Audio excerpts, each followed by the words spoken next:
Before we explain anything, we want to show you what this project asks of everyone who comes to it. When you arrive at We Were There, you meet silence and a single instruction. Click anywhere to begin. Nothing happens until you act. That small gesture, a click that switches on the sound, is the threshold of our work. You are not allowed to stay a passive spectator. To enter, you have to agree to take part. And then there is only this one wide panoramic image, a wall, and the movement of your own hand. As you draw the cursor across it, left to right, voices rise and fall away. This is We Were There. It runs entirely in the browser. So there is nothing to download. You just open the link. When it loads, you see a single large image of a wall filling the screen. The wall is the interface, and the way you use it is by clicking on it. Each time I click on a spot on the wall, it plays one of the audio testimonies. And there I could see like there were students who were raising slogans, who were saying "Ki this is bad," and So to listen, you simply click, and to hear a different one, you click again on another part of the wall. When a testimony starts playing, a subtitle box appears on the screen showing a live transcription of what being said. So you can read along as you listen. That box is also where you control playback. If you want to stop a testimony before it finishes, you stop it right there in the subtitle box and close it. And then you are free to click somewhere else on the wall to play the next one. So the whole interaction is click on the wall to play a testimony, read the transcription in subtitle box, and stop it there whenever you like. The project is still in active development. We are continuing to add more audio testimonies, and we are refining the interface to make it more engaging and lighter to run. So, what you are seeing today is a working version that will keep growing. Now, I show you some testimonies for your references. you don't know if what is happening outside. And there was a point in all that time when we were running, we felt like this as if this is going to be our last time. So we ran to the extreme corner of our campus, which is our department. We thought like we'll just go live on our social media and at least document what is happening. So people would know, even if we couldn't rescue ourselves from that situation, we would have at least documented and people would know ki what had happened to us. They do not tell you in order what happened. They tell you what they remember feeling, what they heard, what they were afraid of, what they no longer can be sure of. You are moving through a room built entirely out of memory and voice. Let us start with the decision that organizes everything else. We have deliberately withheld the name of the event. There is no institution, no place, no date, no list of participants. The slogans on the wall are intentionally generic. They could belong to almost any political movement anywhere. This is not an omission, it is the keystone. Conventional documentary and the archive it serves are built on proof, the evidence that this happened here on this day to these people. That is the work of the eyewitness, whose account can be verified, entered into the record, and just as easily surveilled and used against the people who gave it. We Were There refuses that function. By withholding the record, we disable verification and we move the work away from the proof toward what the philosopher Kelly Oliver calls bearing witness, testifying to an experience that lies beyond what can be confirmed or seen. The project does not ask, did this happen? It asks, what was it to be there and to carry it afterward? Now we want to dwell on the wall itself because it's not an accident of choosing it. The wall has always been the publishing house of those shut out of official media. When the press is censored, when broadcast is controlled, when a movement has no platform of its own, people write on walls. In May 1968 in Paris, with the newspapers and broadcasters on strike, the walls of the city were, quite literally, the only place to read the news. Under the military dictatorships of Latin America, those who had been silenced used walls as a microphone. The anthropologist Julie Petit, writing on the graffiti of the Intifada, shows how walls become a living communicative practice.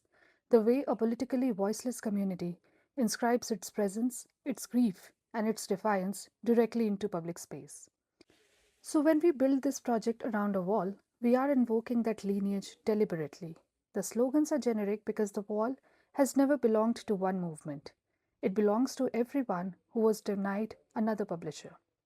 Our digital wall does the same work the protest wall has always done. It publishes those who have no other means of being heard. The difference is that ours does not carry their painted words, it carries their voices and their memory. Witnessing is the spine of our whole framework. In English, the word folds two things together. There is the eyewitness, the one who was present, who saw, whose account is a matter of evidence. And there is bearing witness, the ethical act of testifying to something that cannot be fully shown or proven. Fear, conviction, the texture of a charged afternoon. The media theorist John Durham Peters describes the witness as caught between being there and saying so, between an experience and an utterance that always arrives later and always partial. This project lives in that gap and chooses every time the second meaning.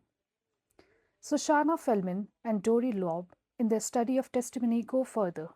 They describe certain events as so overwhelming that they produce, in their phrase, an event without a witness, something lived through but not fully grasped in the moment. Testimony, then, is not the retrieval of a stored fact, it is constructed afterward, and it can only be constructed in the presence of someone willing to receive it. For Loeb, the person who listens to testimony does not merely receive it. The listener becomes a participant, a co owner of the event, a witness of the second degree. Without that listener, the testimony cannot complete itself.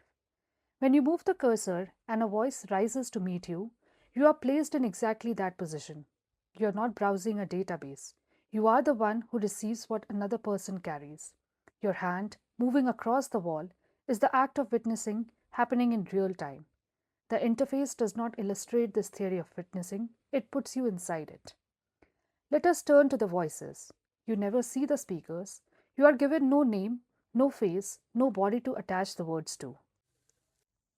In film theory, this is the acousmatic voice, a voice whose source we cannot see, and theorists like Qion and Dollar argue that such a voice is not weakened by its facelessness.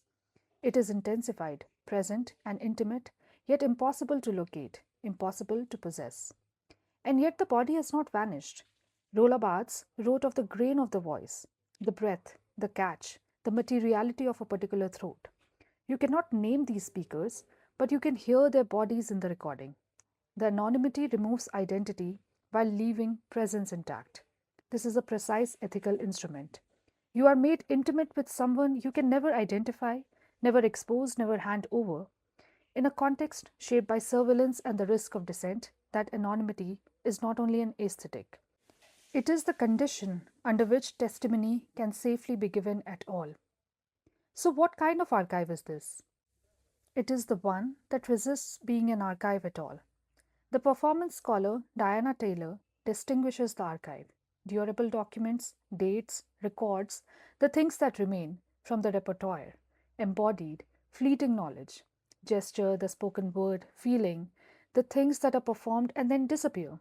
We Were There attempts to archive the repertoire, to hold in a digital structure exactly those affective and bodily traces the conventional archive cannot keep. We think of it as an archive of feelings, the kind of counter archive that political communities build when the official record has no room for their experience. And there is a deliberate paradox in its form. A site of memory, in Pierre Nora's sense, is usually a place where memory hardens, a monument, a fixed location. We have built a site of memory that refuses to be a site. No place, no monument, no proper name. It keeps the event alive precisely by refusing to fix it, and with that, refusing the authority and the exposure that fixing would bring. These testimonies were gathered. Behind these tracks is fieldwork, listening to people who were present on that day and asking them not to reconstruct it, but to reflect on what it became. Our interest is not the event as a single occurrence, it is the event as a building block in a life. How one charged day is absorbed into a person's biography, how they return to it, retell it, and come to understand it years later as something that helped them make who they are. In memory studies, this is what Asmans call communicative memory, living, person to person memory, the kind that fades within a generation if no one receives it. We are working at exactly that threshold, gathering this memory before it dissolves or hardens into official history. And the way our participants keep faith with that day, the way it stays foundational to them, is close to what Alain Badaud calls fidelity to an event, a subject constituted by an ongoing loyalty to a rupture that has passed. What the testimonies hold then is not chronology, but what Jill Bennett calls sense memory, the return of sensation, feeling, and uncertainty rather than ordered narrative. And we want to insist that this is not vagueness. It is different and legitimate kind of knowledge about political life. An evidentiary archive can tell you what happened. Only an archive like this can tell you what it did to the people who were there and what it goes on doing. There is no beginning, middle, or end to this wall, which is to say, no narrative. You scrub across a field in space rather than follow a story in time. In Manovik's term, this is the logic of the database set against the logic of narrative, and that choice is itself a claim. Political memory does not exist as a tidy story with a resolution, but as a field of fragments that each person assembles differently. This makes the work what Sandra Gondenzi calls a living documentary. Relational, never the same twice, completed only in the encounter. No two people cross the wall in the same order or assemble the same whole. The work does not fully exist until someone witnesses it.